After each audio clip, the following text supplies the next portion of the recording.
How to do vocal exercises correctly. Let's talk about this because I think that that is a topic that is very much misunderstood. Now, vocal exercises can be great and they can work if done correctly and if done in a correct manner. What do I mean? What I mean is that vocal exercises, they do not simply work by themselves. You can train your voice every single day for an hour for years and not get anywhere with this training. Okay? If you go mum mum mum mum mum mum mum mum mum mum for 2 hours every single day, it's not gonna do anything for you. Nothing.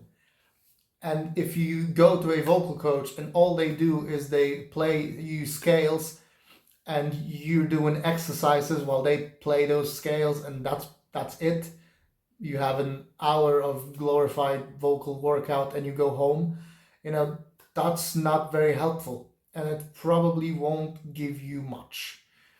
It will drain your wallet, but it will probably not help you very much.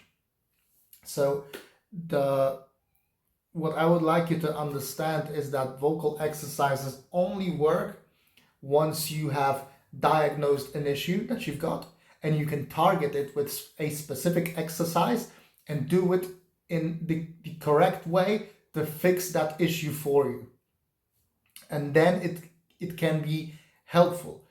A vocal exercise can help you discover a coordination. It can help you build a coordination once you've discovered it. It can do a lot of things, but not on its own. You have to be the driving force behind the exercise working right for you. If you've got a problem with your voice, for example, a very well-defined problem, so your voice keeps on breaking when you're in your bridge area. So you go higher, and you flip, you break. Then what is the problem? Well, there can be a lot of problems, but probably and most commonly, you cannot keep your vocal cord closure as you ascend higher. So you should target that specifically. But there's so many nuances to that. Why is it happening? Why is it happening that your cord closure is insufficient and it's not consistent? What is the root cause of that? And then we have a lot of other things to check out. So do you tense up somewhere? Is there tension here, maybe beneath the chin? Maybe somewhere else in the jaw, maybe the tongue. Maybe you're trying to help yourself with some other extraneous muscles, and that's why it just never works correctly. Maybe there's something wrong with your breath support. Maybe you're breathing too much air and this blows your vocal cords apart. That is why it is very beneficial to have a vocal coach to tell you stuff, to try to examine you, because it's sometimes very difficult to examine yourself this way. Now, it's definitely possible and you can be self-taught, but it will simply take you more time. But what's crucial is that you use targeted vocal exercises in a way that makes sense. And in this particular instance, you might find that your vocal cord closure doesn't work because you're not simply using the right muscles. You're using muscles around here somewhere that are keeping you from actually developing the strength in the right area, because there's always something helping you out with vocal cord closure and actually killing your vocal progress. So then you might be like, okay, I need a vocal exercise to fix this straining that I've got going on somewhere here. Let's say here beneath the chin, under the chin. I need to fix that issue. How do I go about it? And then bam, you can be like, okay, there's an exercise called the puffy cheek. And that is a great exercise for fixing issues with straining.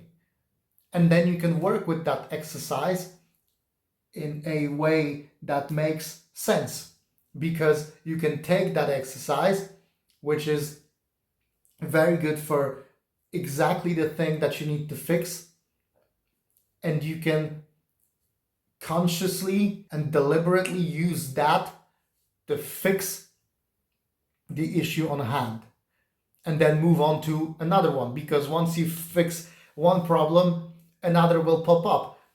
Many times it's like that, you fix your straining issue, suddenly you've got no cord closure at all, because now the muscles that were helping you are not helping you anymore, and suddenly you have to rely only on the right muscles here, and they are not developed, the coordinations don't work. So now you need to move on to another problem, which is actually the cord closure that suddenly doesn't work because the extraneous muscles don't help you anymore. So now you need to find an exercise that targets specifically vocal cord closure and your strength in this area, and builds a coordination where you can stay connected. And once you get through a couple of steps like that, suddenly you've got a voice that works. And you can do it quite fast if you know how to diagnose yourself, or if you've got someone who can diagnose you. So what I think is the goal of this video is to tell you that you shouldn't waste your time. You should stop wasting your time. And I know that we develop these routines that we do. You go once a day, you go and do your vocal exercises. You might be wasting your time. You might really be wasting your time, and it might be okay for you to simply change your tactics, or not even tactics, change your strategy.